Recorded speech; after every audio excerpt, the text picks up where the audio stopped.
Welcome everyone to another episode of Wong Chat. And today we are going to have Wong. What's up, Ben? What do I Hey call you yo! anyway? Whatever comes to mind, man. Ben or Von Wong, whichever one you can remember. My real name is actually Benjamin Wong. Okay. But the problem with Benjamin Wong, it's kind of common, so it's hard to stand out, Mm-hmm. which is why I had to invent the Von Wong thing. So Von means from in German. It's the Mm. first level of aristocracy, and since there's no Oh. more Tsar in Germany, you can't earn Oh. the Von title. And so I figured, well, there was not a single Wong, and so like Von Wong means like from the family of Wong. And so I just thought I it was kind of cool, and then it stuck. I mean, it was kind of spurred on by necessity because mm-hmm. when I first started off my career as a photographer, the first thing you do is you look for your domain name to see like Mm-hmm. whether or not you can get it. BenjaminWong.ca was like a wedding photographer that lived 6 hours away, and I was like, oh, I God can't dang do it. that. Yeah, I need something else. So Von Wong was born, and it's funny because it sounded really weird when I first started it. It actually took me like 9 months before I like truly adopted the name, and it just sort of grew from there. And here we are. When I started, like Facebook was the only place you would really Yep. place photos. I think Facebook and Flickr. And I remember, like, the reason why I got into photography was because of the instant gratification, like that Mm-hmm. exact flow of being able to say, like, oh, I created something and I get like likes and comments. And so you're using likes and comments as your metric of what's good work. I had like a similar moment, maybe a year and a half in, when I'd taken a selfie and it got so much better performance than the other shot that I had taken forever to do. And I was just like, I think I need to recalibrate my metrics of what makes a good image. Like, what am I actually trying to get? Am I really just trying to get likes, or am I trying to create something that I'm proud of? I had to kind of face that pretty early on. So So what is it now then? it depends what we're talking about. I think I left the influencer circles a long time ago because I just couldn't. You have all these best practices of what Instagram expects you to do, right? Post every day, post at the same time, post similar content, like Mm-hmm. all these things. I chose pretty early on to not play that game. And so I fell behind, and it's never really bothered me. So I have followers with mediocre engagement, but I don't create for the engagement. The engagement is just incidental to the quality of the work that I do. I think that's been a really great decision because ultimately you can't become an expert at Instagram because Instagram's constantly changing their algorithms. Oh, they don't even So know how it works themselves. yeah, so at the end of the day, you just become like a slave to the platform. No matter Mm-hmm. how hard you work, how many hours you pour in, and how much you hack the system, you may become an expert just for a couple months or maybe a year, and then it'll just change. And if your entire business model depends on engagement or like all these like On a superfluous platform. things, yeah, then it just doesn't work so well. I'm not interested in that lifestyle. Maybe I should rephrase that way because some people do it. I mean, now is what the next big one right now is TikTok. Lots of kids are doing it. I It know. just made me I feel have old.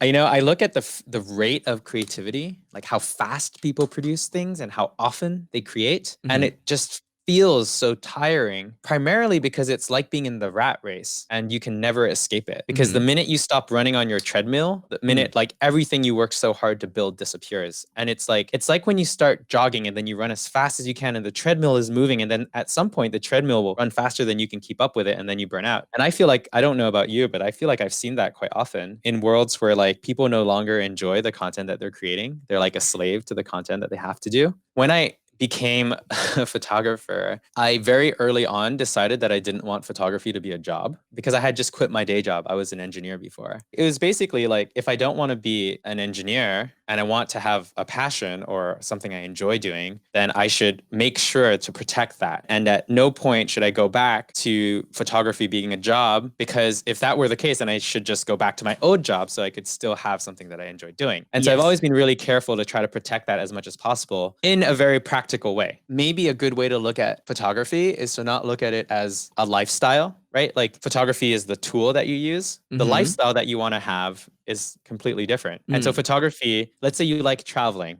and you like Mm-hmm. meeting people and you like being creative, being surrounded by creatives. If photography is the tool that allows you to do the things that you want to do, that's Mm. great. But if it's not the tool that you need to accomplish the life that you want to have, you might want to start looking in somewhere else. So, one of the things that I've been trying to focus on a little bit more, and this is something that's changed over time. So I think my last like 5 or 6 years of my work has always been focused on the output of what I create. So I only Mm-hmm. create, like, for the last 4 years, I've only created campaigns to Mm-hmm. make a social impact. If it wasn't going to accomplish something good, I Mm-hmm. didn't do it. So that's like all my fun photo shoots stopped because I really wanted my work to mean something. I basically turned down anything that was just for fun. I stopped all my collaborations. I just focused on 100% on like saying, I'm going to figure out how to combine fantasy and impact. That is Um, hard. That is like, especially the saying no to things that you might enjoy and also might be good pay. You'd be like, nope, I don't want to do Yeah, it that. took me 18 months to get my first paid job after I said I didn't want to do that. But one of the things that I'm trying to get back to is like, what do you enjoy the process of doing? Like, what is something that you enjoy doing and that you could actually convert into like a hobby that you want to do? So months ago, I was talking to one of my friends who's nomadic, and I Mm, just asked her, I was like, how do you decide what to do with your life? She gave me like two frameworks. The first framework that she would follow is the principle of ikigai, which is mm, the Venn diagram of what you love, what you're good at, what the world needs, and what you can mm. get paid for. And those circles just cross over. And See if what's you can overlap. find that center, that's your North Star. And then the other half of it, which is the part that I didn't know about, was you try to take a look at how you would spend your ideal week. Like, what would you do with your time in like a dream week? What would you spend your week doing? Because the way we spend our time is probably the most indicative of what we wish we could be doing. And find a way to Mm. combine those two things together. So the ikigai with the way you spend your time. And if you can do both of those, then you have like a roadmap for what you Oh, might want to man. do. I took this community design course, and there's one sentence in particular that really stood out to me. And it's that people don't pay for content, they pay for transformation. If you're just delivering content, you can only charge like a little bit of money, like a Patreon model, like Mm, $3, $10, $15. It's almost like people are like, oh, yeah, you're kind of cool. I want to like support you. But mhm. if you said, I can take you from where you are now to where you want to be in a tenth of the time, it'll cost you this much. That's when you can start charging thousands, because you're charging for the transformation. You're offering them a thing, right? I mean, it doesn't have to be entertaining. It could just be a transformative. The key is to provide people with insights to transformation, not just to entertain them. Because if you're just entertaining them, people can find entertainment anywhere else. But it's Mm, really hard to find people who are able to transform the way you see the world. It's really hard to find someone who makes you into a better person, who helps you get to your goals. I personally don't have a scarcity mindset. I feel like no matter what I do, I'll figure it out and that money will come sooner or later. And that's mm, just how I live life. So as a result, I'm not an optimal business person.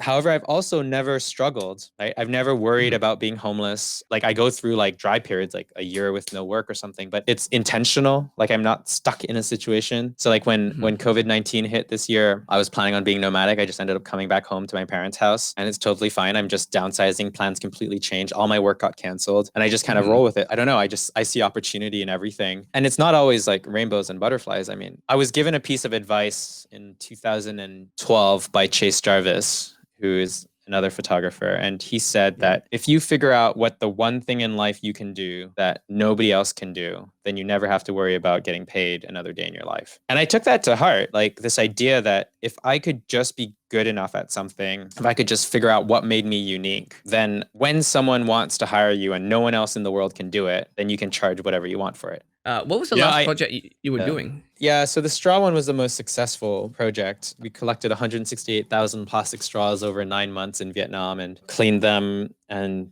converted them into a Guinness World Record art installation to raise awareness for plastic pollution.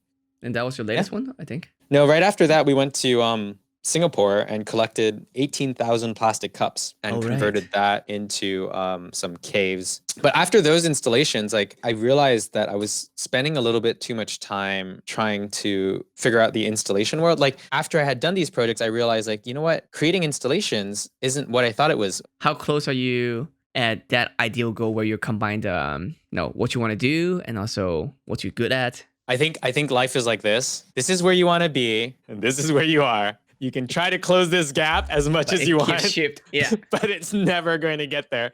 That's a So, very artist mindset too. I think it's us. We're never fully happy. It's just always like, oh, I'm getting no, happier, but then like this kind of move.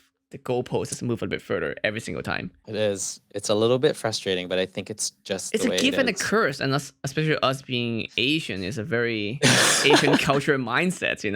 Like Yeah, if we're fully happy, we'll never improve. So it's a yeah, gift and a yeah, curse. no. Once it's over, any project you wanted to do but haven't got a chance yet? I'd like my next big project to prove that it's possible to achieve social, economical, and environmental change through the power of art. I want to create a project that creates work for the community. So the project that create That projects. basically a project that creates work for the community, that protects the environment and educates the people, and is self-replicating so that can grow over time. Thank you so much for watching. I'll see you all next time. See you guys. Bye.